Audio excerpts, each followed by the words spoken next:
In a previous lesson, we've already written this line of code from sklearn.linearModel import linear regression. In other words, we've already imported our linear regression functionality into this Python intro notebook. For consistency, let's follow the same pattern that we employed when we were estimating our movie revenue. We're going to create a variable called regr, and this variable is going to store our linear regression object.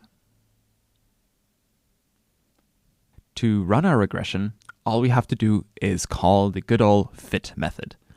So we're going to say regr.fit, open the parentheses, and then for our explanatory or independent variable, we're going to use the amount of drugs in the tissue. So we're going to type LSD and then put a comma after it. And now we can add our dependent variable or the values that we're going to try to predict. In this case, this is the score. And that's it. Now, if you remember previously, our explanatory variable was called capital X and our dependent variable was called lowercase y.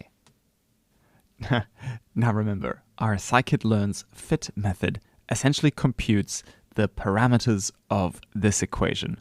We've got our theta 0, which is our intercept, and we've got our theta 1, which is our coefficient in front of our explanatory variable. Let's see what happens now when we try to run our regression. We in fact get an error. Looking down, we see that we get a value error. Found input variables with inconsistent numbers of samples. Now this is odd, right? Why would there be an inconsistent number of samples? We've got 7 rows in each of our 2 columns. We've got 7 rows in LSD and we've got 7 rows in the math score. So why would there be an inconsistent number of samples? Now, even though this error message seems a little bit like a red herring, the reason that we're getting this problem actually has to do with the fact that we are working with series and not data frames. We're getting this error because this notation here, data, square brackets, and then the column name, actually extracts us an object of type series instead of an object of type data frame. Now, if you recall, the way to get a data frame from another data frame is to double up on the square brackets. So if we add an additional pair of square brackets, this notation now will extract an object of type data frame and store it in LSD and in score. So if I press Shift Enter now, we are now no longer working with series, we are working with data frames. Going back down to where we're fitting our regression, I can press Shift Enter again to rerun this line of code, and we can see that our regression runs without a problem. Now, you don't have to take my word for it regarding the change in types. You can double check this yourself. So you can always add a cell below and check the type. So if I say type LSD, then I see it is a data frame. And if I take away the square brackets, press Shift Enter, and rerun this again, I can see that it is a series in this case. And this is what we've talked about when working with data frames in the previous lesson. So now that we've successfully fitted our regression, let's take a look at the values of this theta 1 and this theta 0 parameter. If you remember, the way we did this in the past, it was looking at the attribute of our regression object. The attribute in question was called coef with an underscore. So let's add that here, regr.coef underscore. And let's hit Shift Enter, see what happens. Our Jupyter notebook will print out array, then parentheses, then 1 set of square brackets, 2 set of square brackets, and then the value of our theta 1 parameter. So we can see that our coefficient is stored inside an array. It's an array of 1 element. Let's pick that element out. So I'm going to say square brackets 0 to access the first element in the array. Let's see what happens when I press Shift Enter now. Aha. In this case, one of the square brackets has disappeared, but we're still left with an array. We're not yet able to access the number inside directly. We're still getting a collection containing just 1 element. So you might ask, did this just work? We accessed the first element of our array and we still got an array. It seems like a bug, right? Well, the answer is that we have to go one level deeper to get the raw value. You've probably noticed that there was one square bracket less, right? So if I don't have this at the end, I have two square brackets, but if I do access an element inside my array, I have one square bracket. And the reason we get this is that we have to go two levels deep. We actually have an array of arrays. Mind blown, right? Our coefficient is buried inside an array that's inside another array. So how do we access an array inside an array? Well, we can access the first element, which is the array, and then we can access the first element of that array again to get the raw value. And this is how you would access a particular value of a nested array. Let me add this to a print statement. So I'm going to say print and just say theta1, semicolon, maybe space, comma, and then close out brackets here. So I'm going to add this to a print statement like this. Now let's take a look at our intercept. Our intercept was the intercept underscore attribute from our regression object. So I can say regger.intercept underscore and press Shift Enter. And we see that our intercept is also inside a collection. It's also inside of an array. But there's only one set of square brackets here. So we can access the raw value inside just having that square brackets 0 following the name of the attribute. If I hit Shift Enter, we see the raw value printed out. And again, I can wrap this inside a print statement. Intercept, semicolon, single quote, comma, space, regger intercept, and close the parentheses at the end. There we go. So here's our intercept. Now what about the goodness of fit, or our R squared? To find out how much of the variation in our data is explained by the amount of drugs in the volunteer's tissue, we call the score method on our regression. So we type regger.score, and then we have to provide two values. One is our explanatory variable, and the other one is our dependent variable, which was score. So regger.score, parentheses, LSD, comma, score. If I print this out, we see that our R squared is approximately 0.88. Let's wrap this inside a print statement as well. R squared, semicolon, single quote, comma. There we go. So in this cell, we fitted our regression. So we've run our machine learning model, and we're printing out a couple of stats about our regression, a couple of the statistics that describe what went on with the calculation. One of them is the coefficient, another one is the intercept of our line, and another one is the R squared, or the goodness of fit. So we've got some basic information about our regression, and we see that the amount of drugs in the contestant's tissue explains close to 88% of the math test performance. And we also see that for every increase in LSD parts per million, our volunteers' math performance was approximately 9% worse than the control. This is what the theta1 is telling us. Now, even though this is all very well and good, it'd be really nice to represent this graphically, because we like pictures. Pictures are very, very important for making sense of data. So let's create another plot. I'm going to do this in the cell below. Now, one thing that you've already seen a little bit in the Python code is that when creating nice-looking graphs, it's a two-part process. In the first part, we do all the styling, and in the second part, we plot the data and show it off. So what I'm going to do is I'm going to do the second part first. I'm going to plot the data, and then I'm going to add my styling code later on. So plotting the data as it is, I can write plt.scatter and then provide the inputs to our scatter plot. And that's going to be the LSD parts per million, comma, and then the score. These are the math scores. So let's see what this plot looks like by adding by adding plt.show beneath. Here we go. This is what our plot looks like before we've done any styling on it. Now, I think this chart looks, I think this looks super ugly, actually. So we're going to have to do something about this. For starters, let's add some arguments by keyword to this plot. So in your scatter method, you're going to put a comma at the end after score, and then write color is equal to, and then single quotes, blue. Let's hit Shift Enter, see what it looks like. Now we've got our data points in blue. So this is a slight improvement to the black and white version.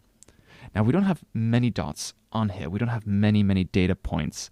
So let's increase the size of these individual dots on our chart. And I want to leave this to you as a challenge. So I've got the documentation of the scatter method up in front of you right now. And what I would like you to do is I'd like you to look at this documentation and see if you can figure out how to increase the size of these data points and also maybe add some transparency. In other words, instead of having it a solid blue color, make those blue dots slightly transparent. I'll give you a few seconds to pause the video. The hint I'll give you is that it's going to be in the keyword arguments of the scatter function. And here's the solution. So we wanted to increase the size of our dots. So the way to do this is to look at these keyword arguments. So for example, S is the size in points of our dots. And the transparency is this alpha value here. The alpha value will be between 0, which is transparent, and 1, which is opaque. Going back to our Python code, we can add these keyword arguments to our scatter method. So after blue, I'm going to add a comma, and then I'm going to say S equals, and let's experiment here a little bit. So what happens if I say S equals 500 and hit Shift Enter? I get enormous blue dots. This actually doesn't look half bad, but I think I'm going to go with something like maybe 100 is the right value here. So that's the size of our data points covered. Let's change the transparency now. This was in the alpha parameter. So I'm going to say alpha is equal to, I don't know, 0.7. It's going to be a value between 0 and 1, remember? So hitting Shift Enter, I get a nice little bit of transparency here on my data points, which are now a little bit larger so we can actually tell what's going on. Okay, so I'm going to leave it at that. And now I'm going to add some labels to our chart and make it look a little nicer. Since we've done this before, I'm going to leave this to you as a challenge so you can try and remember the Python code that you wrote. Can you set the title of the plot as a whole as arithmetic versus LSD25, and then add some labels on the side? One for the x-axis that reads tissue LSD parts per million, and one for the y-axis that reads performance score. And here's the solution. So we take our plotting object, put a dot after it, and write title, parentheses, and then provide the string, arithmetic versus LSD25. And then we do the same for the labels on the x-axis and y-axis. So plt.xlabel, parentheses, tissue LSD parts per million, and plt.ylabel, performance, can't type, performance score. There we go. Let's hit Shift Enter, take a look at what this looks like, and we see that maybe the thing to do is to increase the font size a little bit on these three labels. I think in our previous chart, 17 for the title and 14 for the labels worked really well. So I'm going to say font size equals 17 for the title, and then I'm going to add another keyword argument to our X labels and Y labels. Font size equals 14 and font size equals 14 again. So let's take a look. That's starting to look pretty good. Now to round things off a little bit, we can try again setting a limit on the range. So ylim is going to be between 25 and 85. 25 and 85. And xlim is going to be between maybe 1 and 6.5. Yep, doesn't need to go all the way to 7, I reckon.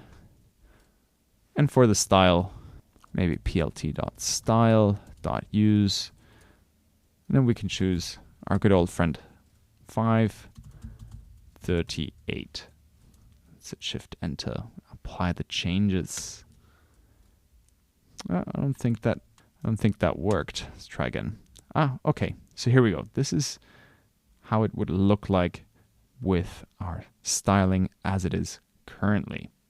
We've got our range set, we've got our colors set, and we've got the font size set as well. At the very top of the cell, I'm going to add again this little percentage sign and write matplot lib inline.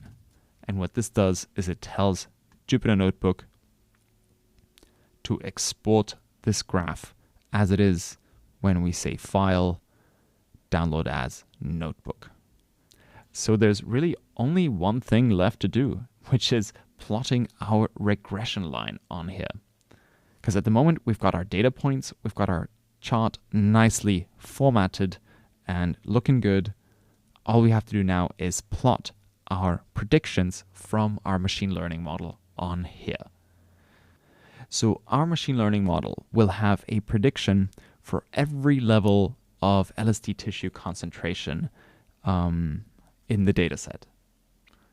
To get hold of these predictions, we use a method called predict. So we would write regr.predict, and as a parameter here, as an argument here, we would supply the LSD tissue concentration. So this predicts a math score based on the amount of drugs in the tissue. Now we'll want to store that information somewhere. So I'm going to create a variable called predicted underscore score and set it equal to the output from this method right here.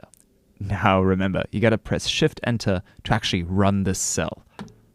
Otherwise, the cells below won't know about this code that we've just written. So I'm going to hit Shift Enter now. So looking down at our chart, we see the actual scores indicated by the blue dots. And now we just have to plot the predicted scores alongside these actual ones. And all these predicted scores are going to be connected by a line. This is the line that we want to superimpose on our graph. So we can write plt.plot and then provide the line that we want to draw. It's going to be the LSD tissue concentration on the x-axis, and then on the y-axis, it's going to be our predicted scores, right? Predicted underscore score. Now let's hit Shift Enter. And here we go. We've got our predicted values connected by a line superimposed upon our scatter plot. Of course, we can style this line any way we want to. So I'm going to say color equals red and line width equals 3. Now we've got a chart with even more contrast between the blue data points and our red fitted regression line. So I think that concludes all the analysis that we're going to do for our Python intro. And what have we learned from all this? Well, drugs are bad for you, boys and girls, especially if you're studying math tests. But the other thing that you'll notice is that if you look at the original paper and you look at the equation that the researchers have estimated, we can actually see what their estimate was for the intercept and the coefficient that we've estimated as well. So they've got 89.7 for the intercept and negative 9.44 for the coefficient in their equation. In contrast, our coefficient is negative 9.0 and our intercept is 89.1, not 89.7. So we can see that we're not able to reproduce the researchers' output exactly. Now, I suspect that's because the researchers and we are not working off exactly the same numbers. You see, they actually don't provide the information on parts per million and the math scores in the PDF that we're looking at. I actually had to hunt around the web to get these numbers, and they might be slightly different from what's in the original paper. But that said, I think that our results are so close that we can say that we've successfully reproduced the research that's in the paper there. Oh, and by the way, this is in no way relevant to the study at all, but many of the calculations that we just did, the original authors ran on something called an IBM 360 computer. Now, the reason you've probably never heard of the IBM 360 is because you don't have one of these monstrosities sitting in your living room. Now, I find this so funny that the researchers actually mention this particular computer model in their actual paper, and I can't figure out if it's maybe some 1968 humble brag about how high-tech they are, or if IBM actually paid them for this shout-out. In any case, plugging the computer model that you've done your research on in your scientific paper has probably gone a little bit out of fashion these days. But yeah, I did find this interesting. Now, if your reaction of me telling you about this just now was, wait a minute, IBM made computers? Then I highly recommend watching this documentary called Silicon Cowboys. Silicon Cowboys is a really fascinating film about a little startup called Compaq that battled it out with Big Blue in days gone by. So yeah, watch it, and I'll see you in the next lessons. Take care.